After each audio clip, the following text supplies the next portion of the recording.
So I was cruising through YouTube University the other day and I came across this video that said all the financial advice you could ever need on a single index card. And I'm like, hey, that's interesting. Let's check that out. Index card is a small little piece of real estate. And I started watching the video and I was like, no, I can't believe you're teaching this. So I'm like, I'm making a video today on what should and should not be on your index card. And friends, it's a small little piece of paper, but everything that you need to know for building wealth and becoming financially free. 'Cause we're gonna be legends. What we're doing here ain't just scary.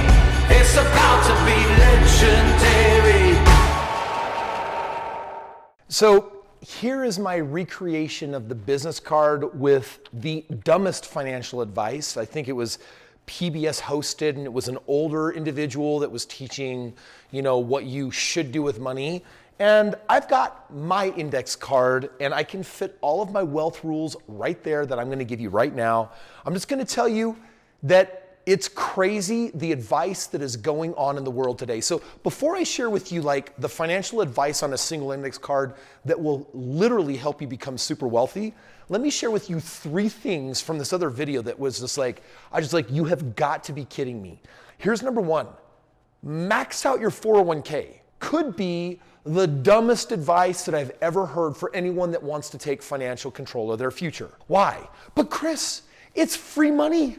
You do max contribution and the company matches you. It's awesome. Like, are you kidding me? First of all, I give you my money and I'm never going to see it for decades. Like, why would I give that to you even if you're matching it? It's not real. It's fake funny money. I can't use it. I can't invest it. I can't do anything with it. And it's on the roller coaster of the stock market, which means that I'm going to be averaging 3-4% on my money. Now, by the way, just so you know, when inflation is 3%, which is what the value of your dollar is losing every year, and you're gaining 4%, 4 minus 3 means that you're netting 1%. Let that compound over the next 30 years, and you're going to be happy with it turning into a pile of nothing.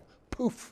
So I don't know why people do this. This is stupid. It's like, you want me to take my excess little money I got that I need to invest, and you want me to sock it into something that doesn't pay me, a 401k? So dumb advice number 1. Dumb advice number 2. Put your money in mutual funds. Did you know that 95% of mutual funds cannot keep up with inflation? Mutual funds are this idea of like, oh yeah, take all the blue chip companies out there in the stock market and you put your money in a mutual fund that will spread your risk out in all of these companies. Dude, I got news for you. The majority of those mutual funds suck. And if you're just trying to produce 3, 4, 7%, I got news for you. You're never gonna get where you wanna be in life. And then number 3, I said, pay off your house. Like, are you freaking kidding me? Pay off my house? That is a really great plan for someone that has no plan. That's a really great plan for someone that doesn't know what they're doing. It's not that it's bad, it's that society wants you to soak up whatever little excess you got and put it in investments that give you such tiny return that it's minuscule and nothing. I've got a different index card for you today.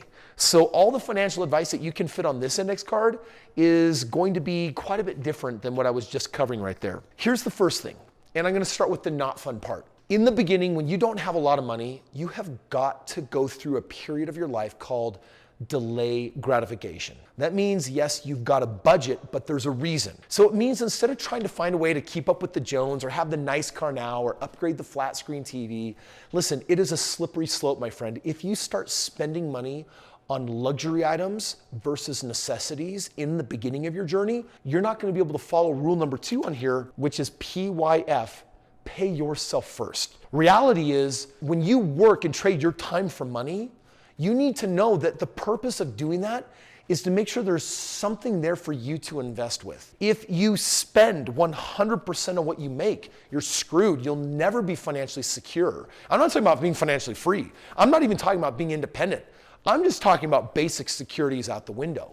So how do you maximize? How do you get to the point where you save 20% of what you make? Go back to rule number 1, delay gratification. This idea of delayed gratification, I know that it's not sexy, but I'm telling you, if you can get hooked on frugality in the beginning of your game, which is, I'm gonna save and scrimp everywhere I can, not out of fear, not out of scarcity, but because I wanna amass everything that I can in my investment pool, active dollars not trapped in a 401k, money that I can use to put towards investments, takes me to rule number 3, invest in real estate and use 80% leverage. Now it's very specific and I want to help you understand why. If I save up $10,000, if I take that $10,000 and I put it in real estate, I can get a 5X borrow on that.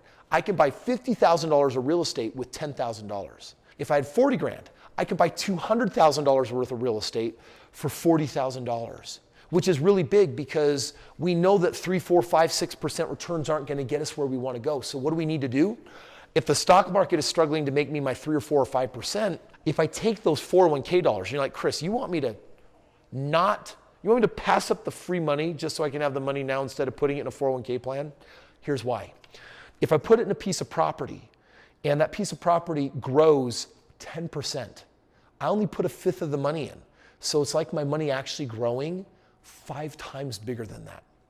Do you understand that? Let me break down that math for you. If I put $40,000 into an investment property and that property goes up 10% in value this year, that $200,000 property now became a $220,000 property. That's a $20,000 gain. Remember, I put 40 in. 20,000 is 50% of 40. That's half my money back in growth. Not to mention the cash flow and the other benefits and the tax benefits and the mortgage pay down, which accounts for another 4 or 5% a year. This is why I average 28% each year on my money on average over my last several thousand deals. Some of them actually with YouTubers like you that watch me and you're like, Kris, dude, let's take my 401k IRA and let's actually use your system. That is actually a real possibility for you. So you want to invest it in real estate with leverage. Don't buy paid off real estate. The fourth rule is where it gets sexy. This is bringing sexy back from delayed gratification, because trust me, a time will come where you can buy luxury items, okay? This fourth one is you want to re-leverage your real estate. If your real estate is doing, let's call it 25% a year, then you make 100% on your money in how many years? 25, 25, 25, 25 is 100%. 25, 50, 75, 100. In 4 years, if I double my money, then I want to get that money out and do what? Buy a house and another. My house just made babies. My house just multiplied. I went from 1 house to 2 houses. Now I'm not averaging 25%. That same dollar is sitting in 2 properties. Now I'm doing 50% a year on my money. Not boring 3, 4% with inflation producing 1. 50 minus inflation is 47%. And 5 years from now, the same strategy could have me actually doing 100% a year on my money. So that's why that's the fourth rule. The fifth one is called have fun. That's just really important in life. And have fun now goes back to that, now I have money. Now I don't have to delay as much gratification. Now, Warren Buffett, $84 billion, still lives in a very modest home, and he still drives his own car versus being chauffeured around. You get to decide like what fun is for you, what world travel looks like, what kind of house do you want to live in. But I do want to go back on that comment on paying off a house, because I know some of you are wondering, well, Kris, do I ever pay off my real estate? The answer is yes, but when? That's the question. It's a game of timing. When you have enough residual income from your investments that you can pay off everything and still have the income that you don't need to work, then you can pay off your real estate. That's the right time to do it. If you do it earlier than that, that's called premature payoff.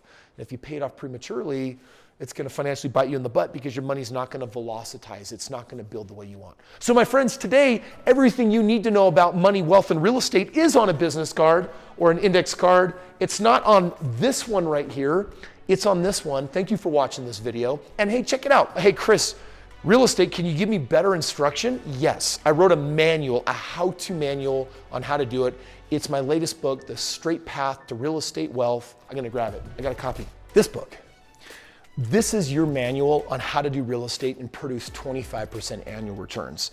And I just had it updated for this economy. We've moved 50,000 copies of it. And this book, between the diagrams, it's a quick read, it's an easy read. This book has made millionaires, and it's your turn. The cost of this book is free. If you just click on the link, all you gotta do is cover shipping, and we will send this out to you. I look forward to getting it in your hands. And if you want, it also comes with a consultation to talk to my team and say, hey, I'm better a little bit just by phone, having a coach walk me through what I need to do. We can provide that for you as well. Either way, get started. You got your index card, go crush it.